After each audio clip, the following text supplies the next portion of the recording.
Hello everyone, and welcome back to World of Warships Legends, where today I am going to give you a bit of an overview of what I think is going to be important for everybody who's coming over from Warships Blitz, either to completely convert and say, I just want to play Legends now, or to say, you know what, this is a different game, but it's also fun, and I also want to play this, I want to play both. So what do you need to know as a Warships Blitz player in Warships Legends to, get anywhere? Well, let's begin very briefly by a little bit of an overview, and then I'll just list a couple. It's probably an incomplete list because I'm a relatively new player here myself, but I do bring the experience over from Blitz, so I probably have a bit of an idea of the kind of pitfalls that you're going to be running into. So, we have the menu here on the side where all the important stuff is. You've obviously got your port, and you've got your tech trees. This should look relatively familiar. These are mostly the same ships that you're used to from Blitz, with one major difference, or two major differences. One being that it goes up to tier 8. There is, I think, a sort of star tier, like special super tier, whatever you want to call it. But the regular tech trees go up to tier 8. And you should be somewhat familiar with most of the lines of ships, and that gives you a pretty good idea of what they can do, because you know already what kind of who's got torpedoes, who doesn't have torpedoes, what kind of guns you find on these ships, these sort of capabilities. The second thing that you might notice is there are no carriers, and that's because carriers appear not to have been implemented yet on Legends Mobile. They do exist in Legends, and because this is cross-play with console, if you see somebody playing a carrier, you know they're coming from console. But mostly as a Blitz player, you don't get to see this yet. Now there is obviously also a store with a very handy shortcut with that little gold icon, but you can also go through the menu, and you can look at the store, and there's a dizzying array of things that you can unlock in the store. But there are a couple of things that are sort of important. Gold, or called doubloons around here, works exactly the same way. You've got silver and you've got free XP or global XP, which you can use for all kinds of things, which is the green stuff here. And here on top of the offers section, this is the third tab from the top, you find your daily reward crate. It doesn't contain much, usually just a couple of boosters and similar things, but it all adds up, and it's free. So that's what you just tap on it, you get the bundle, and it adds to your crates up in the top. The other important thing, and I might have to look a bit until I find it, here it goes, in the containers. One of the other important thing is there is a commander bundle that you can get 3 commanders out of, which you can, I believe, buy once a week or something like that for 10 million silver. Now, 10 million silver is a fair amount of silver, so you're not going to be able to do that very often, but it can be worth it to get some of the commanders that are specialized for the sort of ships that you want to play. You do get a good set of commanders to start with, so it's not like you're actually running low. And the last item that I probably want to talk about in the store is the global XP, the green XP. You see the 193,000 that I've collected up there. Don't spend that if you can avoid it, because there's a fair amount of stuff that you can actually purchase. If you look through the ships, there, for example, you see that you could purchase the Hayate for 1.4 million.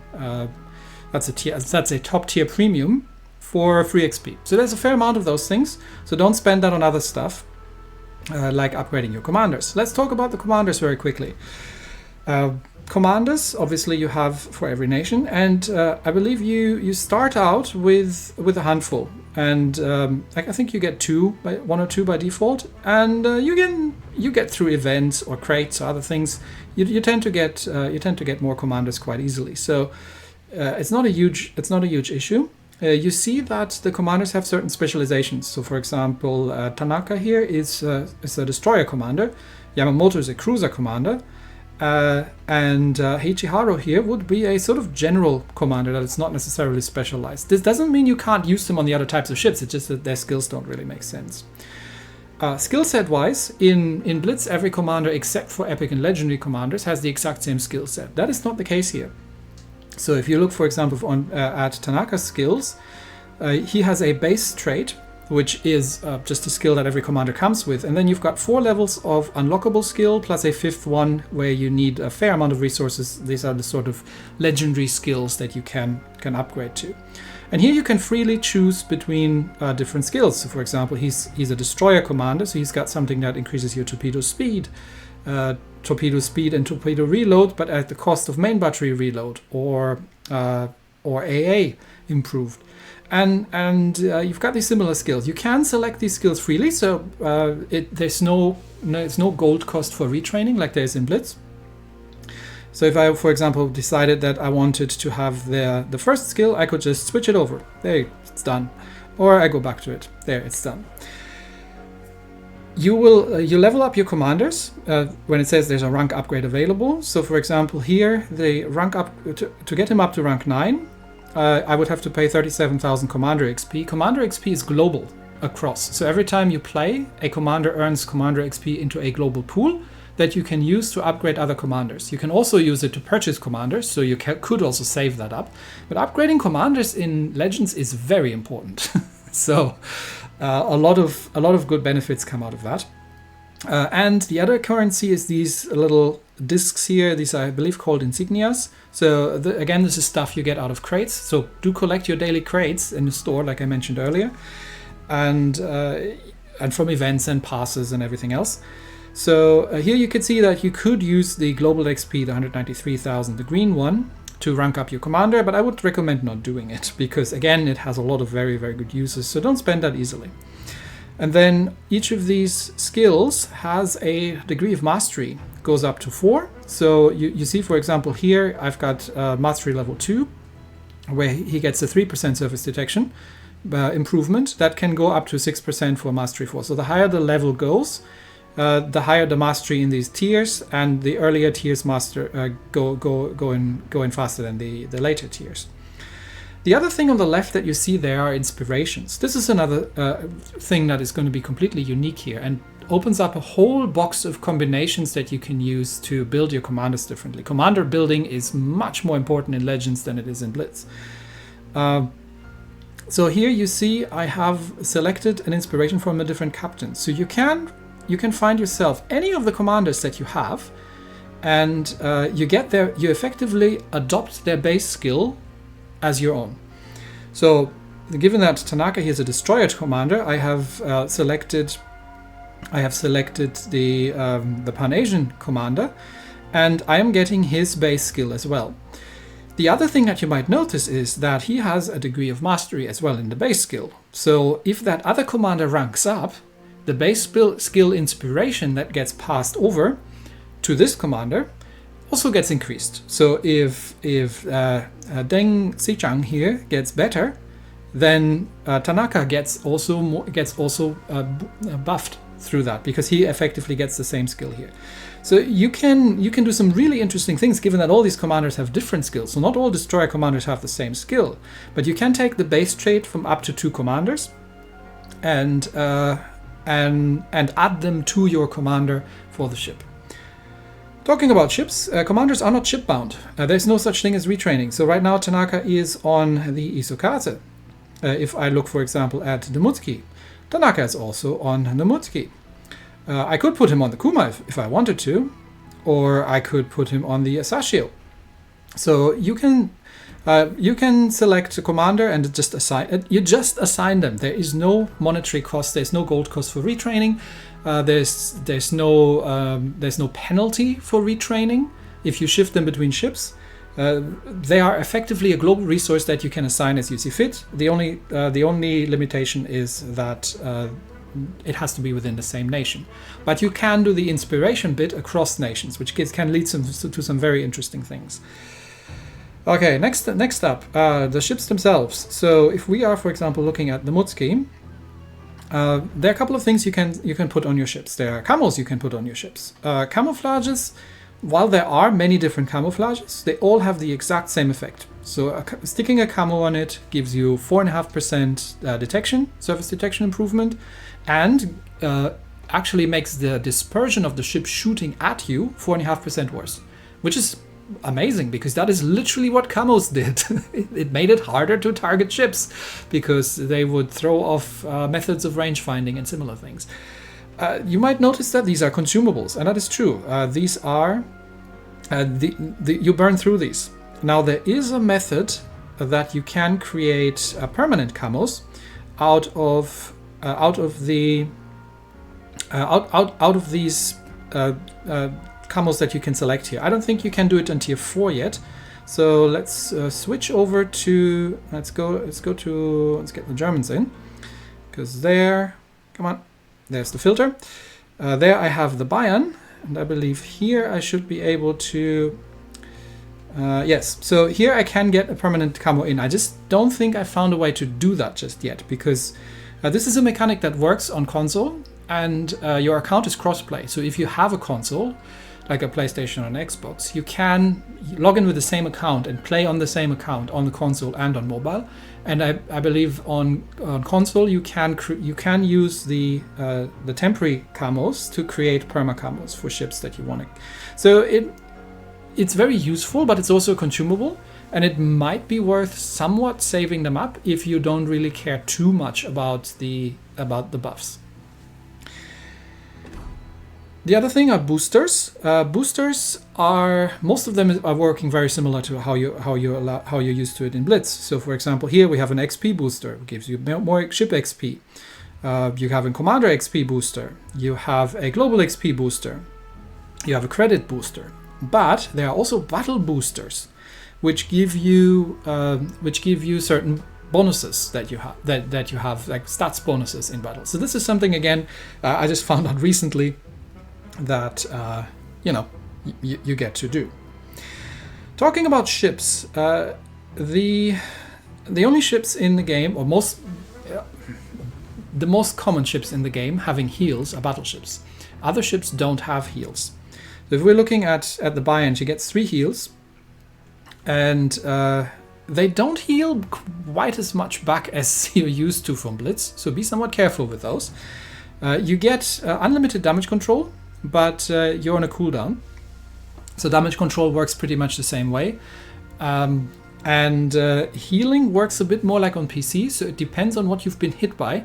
You can heal back most of things like fire damage, but things like citadel damage are a lot harder to heal back because you can't just patch the vital bits of the ship back up. In terms of equipment and research, ships come with equipment slots that you can put equipment in, but it's actually less elaborate than on Blitz. But then again, on Blitz, most of the equipment is pretty useless, and there are just a couple of things. There's also a research system. So there's no blueprint system. Hooray, no blueprints. But it means that you're not going to be able to actually upgrade your ship until you've played it. So you have to go through a fair amount of battles to actually get unlock all the 3 blueprint slots, where you can then install the respective upgrades that make your ship better. And these can be quite substantial. Like, we're talking complete hull conversions here. We're talking things like 10% range increase. We're talking things like 3 knots extra speed or something. So they can be quite substantial in this. We also have a bit of ship data, and it gives you a little bit of an idea about your guns and their range specifically. And one thing you notice here is that if you look at the main guns on the Bayern, she's got a 30-second reload. So yeah, the Christopher Colombo treatment, you get that in every tier. Battleships take a long time to reload. So that's something to be aware of. But you get a little bit of an idea. What we unfortunately don't get is an idea about the armor layout. There is an armor viewer on console, but on mobile that doesn't exist yet. So for now, if you're starting out, I would say don't be scared of the whole, but you need to know about armor angling and overmatch and penetration values and factors and whatnot. Don't worry too much about it. Just be aware that there are certain things that are much more punishing here. We get to that in a little bit. There's also a bit more about general, traits to give you an idea what these ships can do. So, what else do we need to look at? I think we'll have a quick look at the crate system just to show you how this works. So there are crates, and I don't know where this. Oh yeah, we still have to look at the bureau. I'm just going to open a container here just to show how this works. And the container opens, and there's something in it. So I got battle boosters out of it. And I've got 4 containers left to do this with. I did say something about Bureau. Yes, Bureau. The Bureau is it's an AFK grind. So you effectively, if you have premium, you get 2 slots. If you've got regular, you only get 1 slot. But it's an AFK grind. So you pick a system, and if you look closely at the right side here at the box, you see that that little research value is constantly ticking up, and you get containers and camos and other kinds of rewards, useful stuff out of these. You can unlock a fair amount of things. So a lot of the, if you look at this, a lot of the top tier or the high tier ships here are in the Bureau. So if you were to look at this research, you have to go through the segments, and it's going to take a long time. We're talking about 6 to 9 months here for a top tier ship, probably. But you get things like captains, insignias, more insignias, containers, more insignias, more containers, more insignias, more containers, more containers. These are upgrades for commander upgrades. So until you eventually unlock the ship. So you can get these ships completely for free. And this is what I meant with a little star. So these are like super ships in this game. You can get these for free. It takes a long time, but you can boost. There we go. If you actually tap on it, that works, Terry. So you can boost. You get a base research, which is your AFK grind, but you can boost you can boost it with certain commanders. So if, let's say, if I had any of these commanders at rank 7, it would boost the research. I can use certain ships. If I had any of these ships, I could boost the research. And then there are daily trials that you have to execute within these ships that give you additional research boosts.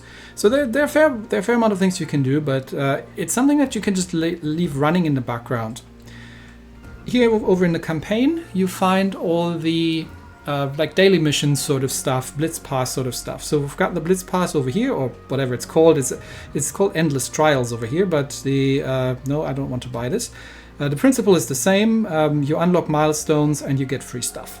So as you go, you will unlock things, and you can buy the premium one, which is called Admiralty Backing, which is effectively, if you purchase the Blitz Pass, then you get the second row of the things as well. So in principle, the exact same thing. You've got regular missions, you've got special operations. So these, for example, I can't do these because the requirement would be tier 8 till super tier. I don't have a tier 8 ship, so I can't do that. But I've got some personal missions here, for example. So win 5 battles. And that gives me a couple of camos, a couple of boosters, and I can do it in any tier, and a couple of mission rewards on top. So just make sure you pick up you pick up all these. You look through all these, and eventually, maybe play for some missions to gather resources. That's a good way to get things, and make sure that you assign a bureau. So I'm doing the legendary birthday thing. I don't know if that's still active because I started that last year because it's from 2023, but it has given me quite a nice set of things. So just make sure that you're running one of these in the background, and then you get some good stuff out of it. So last thing, let's actually talk about the major differences that you have to keep in mind when you're playing in game.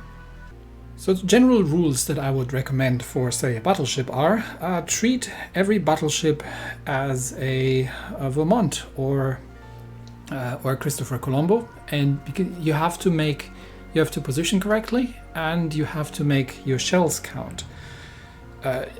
Torpedoes and shells are much less forgiving than in Warships Blitz. So if you are, you cannot just rush out there and take hits. You have to position correctly. If you're in a cruiser, be aware that battleships can and will one-shot you pretty much. And if you're in a destroyer, also be aware that you have very little health. And while your torpedoes do massive amount of damage, they take a long time to reload. And you have to maintain undetected. You cannot just open water gunboat willy-nilly if you don't know what you're being shot at with. So let's take, for example, the Bayern out. This is one of my highest tech tree ships at the moment. The grind is not too bad, but obviously I'm using boosters and whatever. But I haven't really been playing massively, and I've made it to tier 5 with relative ease while I'm still figuring things out. So don't be afraid to try out a couple of things. Try different lines. Try different nations just to see what goes. This is the loading screen, and once we're through that, ready to battle, now you can actually tap on it, and we still got 28 seconds to wait. But if you tap on the map here, you can see who you're up against. So we are top tier, and there's one destroyer and a caster, and no carriers. That's a good start. The rest is cruisers and battleships. You're in a German battleship, and you don't want to rush caps. This is not what you do in battleships. That said, you can, but you can use the map to figure out where it is you want to go. So I want to go, and we're already actually going. I want to use that island there that's in front of me as a bit of shield, and I'm instantly spotted. We don't have any destroyers, so somebody else has to go for the cap, and we've instantly spotted the enemy Normandy. So angling here is important. You do not wish to give broadside, and the Normandy is going behind an island and is starting to open up at me. Yes, we will be shooting at the Normandy, but I want to see if he comes out behind his island. Yes. So it can take a little getting used to. It can, and as you can see, I'm actually going to slow down here because I am taking. Why am I firing high explosive? You're taking a lot of damage from crossfires if you get spotted early on. So the friendly cruisers. That said, the friendly cruisers do have problems with battleships. As you can see, the HE that Normandy is shooting at me there is doing a massive amount of damage, and there's the destroyer as well. So I definitely cannot push any further here. What I can do here, however, is try to support my friendly cruisers and unload at that Normandy. So let's see if we can actually get some shots in. But I do have to be aware that there's a destroyer over there. And yep, I have managed 2 hits, but it wasn't a great amount. So I'm backing off here because there might be torpedoes in the water, and there's also Renown coming in there. And all the battleships, as you can see, are unloading at me. But I do want to draw the fire if I can. I'm going to start using my first heal. I do want to draw a fire because, again, the cruisers can be one-shot. And yes, the Normandy is going behind an island, so I can't return fire on him. But I am now undetected, which is good, so I can wait for a little bit more hit points to come back. Now I'm spotted again, so that means probably the destroyer is out there somewhere, but I don't have any other targets. So we are going to start slowly and gently moving forward again. We have pushed the enemy out of the capture circle. Now we are playing mid-tier here. And that means there's a Congo for me to shoot at. Nope, Congo's gone undetected. We're playing mid-tier, and you have to play as if it's tier 10, basically. That's what I would say. So if you're playing this kind of tier, you have to play as if it's tier 10. There come the Acastas torpedoes. You have to be very careful here. But okay, there's Normandy again. He is behind an island. You see the little indicator. It's telling me that I would be hitting the island if I was going to shoot here, so I don't really have angles. But ideally I would be able to get a couple of broadside shots into that Normandy. There come some Acasta torpedoes, so I'm going to slow down, turn in, and hope that... Okay, there comes the Normandy, shots out, waterline aim, and I do have to watch out with these Acasta torpedoes that I sail between them. That was disappointing, but I think the Normandy is about to find out what happens when you are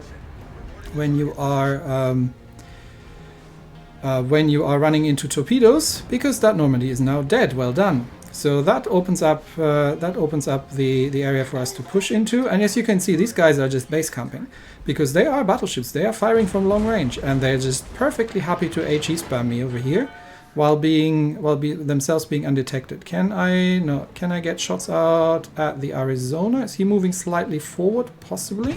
Shots out waterline. And I am pushing in a little bit because I have cruiser support here. But I'm going to slow right down again because there is still that smoke screen with the Acasta over there. And I do not wish to play with an Acasta. I do, however, have the flat broadside of that Arizona to shoot at. If I can... Oh, yeah, and that's...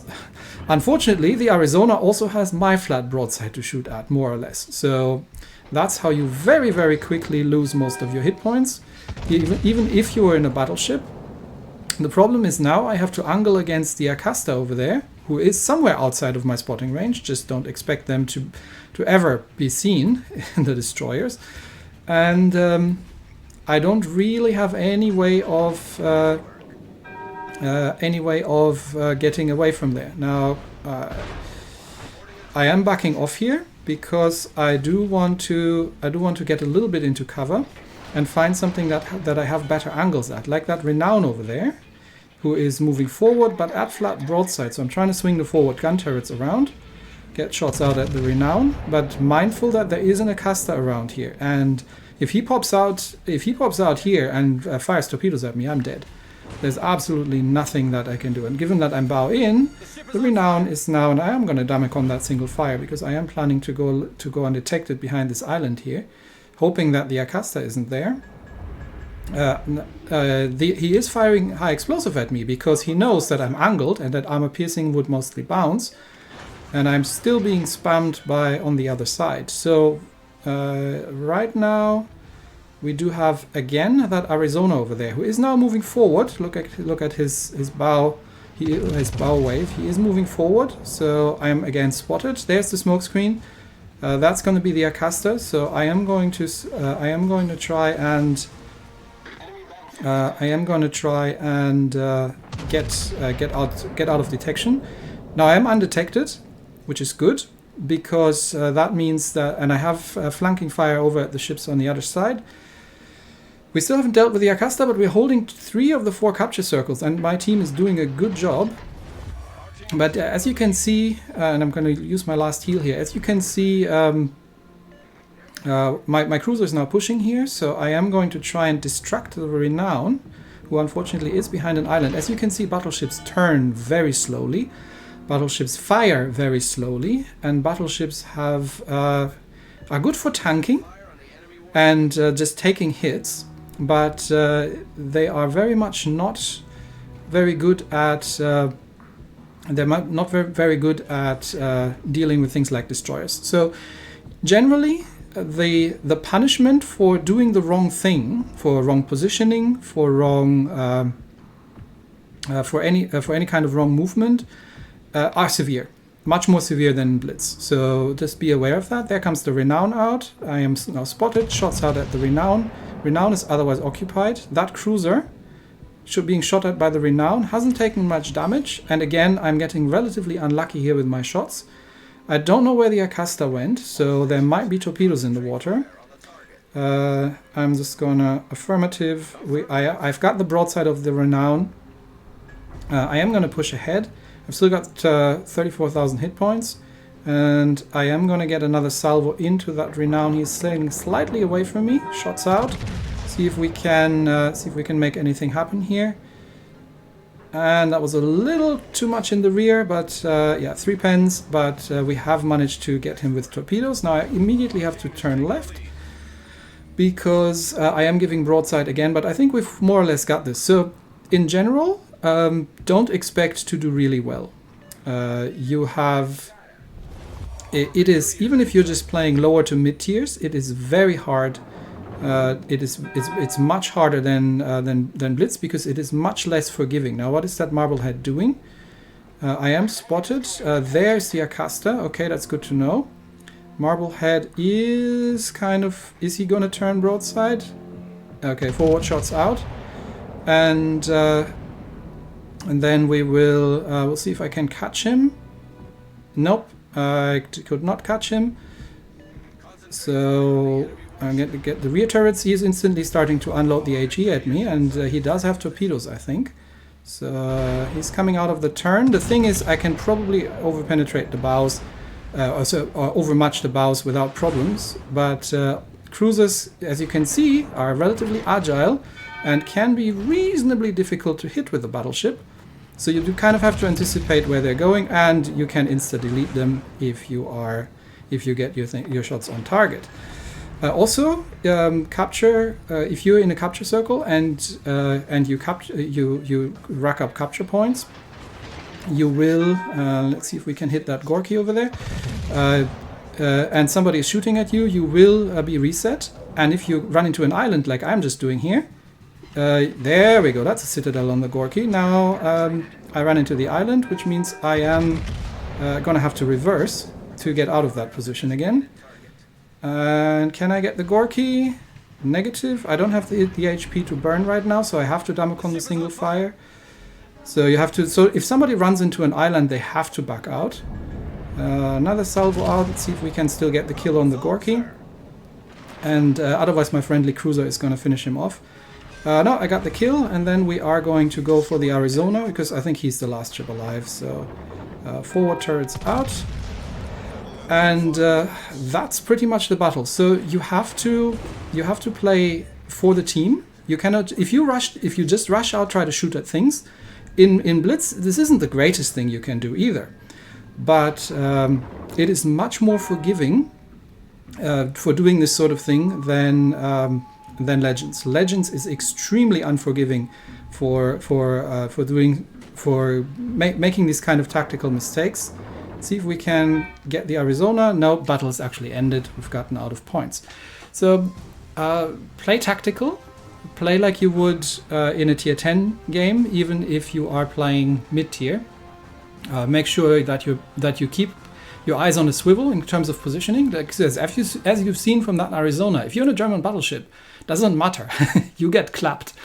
And they can shoot at you from long ranges. If you're in a destroyer, make sure that you're staying undetected, that you use your torpedoes wisely, and that you play in all ships. Make sure that you play for the team. So positioning, playing for the team, and be aware that mistakes get severely punished. These are the three things I would say are the major difference from Blitz, and that gives you a higher skill floor when it comes to actually playing, because even in tier 3, tier 4, you will find people who play like that quite a fair bit, and you'll find experienced players, and it's going to be significantly more difficult.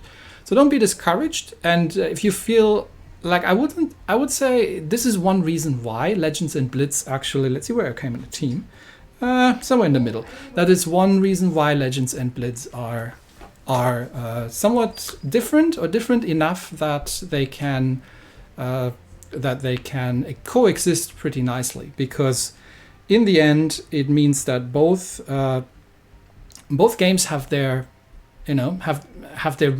their niche. I would say Blitz is the more arcadey, more forgiving, more beginner-friendly game where you can just jump in and YOLO and just get into the next battle pretty quick. Legends is a bit more on the tactical side. You have to kind of get a basic understanding of what you're doing, but at the same time also don't be afraid. The game's quite generous in terms of resources, and I haven't paid any money on it so far. And you get the basics pretty quickly. Don't broadside things. Be aware where the threats are on the map for you. And be aware that things get punished, that you can get punished. Don't rush capture circles, and play with your team. Look what other try to remove enemy ships, those sort of things, and be aware that the rock paper scissors kind of mechanism works quite well in this. So that's I would say the basics for if you want to get started on Legends, and if you're coming over from Blitz, the basic differences between the two. And that's it from me today. Thanks everybody, and I will see you next time. Bye bye.